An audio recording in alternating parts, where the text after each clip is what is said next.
Mr. President, we are not convinced. Hindi kami naniniwalang wala kayong pananagutan dito. This is your time. This is your department. This is your call. You are the President. This is your responsibility. Kung sinasabi mo na wala kang alam dito sa nangyayari sa mga proyekto nito ng DPWH, that is an admission of incompetence.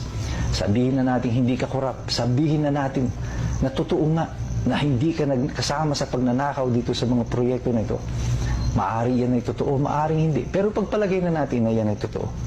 Pero by admitting in 3 years, ngayon mo lang ito nalaman, that is an admission of your incompetence. Naman, kung tayo ba ay matatawa o maiiyak dito sa mga dramang inilalabas ng kasalukuyang administrasyon ukol dito sa mga fiasco tungkol sa flood control projects. Kailan lamang nagsagawa ng inspeksyon, di umano, ang Pangulo sa Bulacan at natatawa pa siyang pinakikita na napakanipis daw ng semento at ipatatawag daw yung mga kontraktor at ang House of Representatives gumawa ng kanilang sariling sarswela ng investigasyon na kunyari ay pinagagalitan ang mga representante ng DPWH.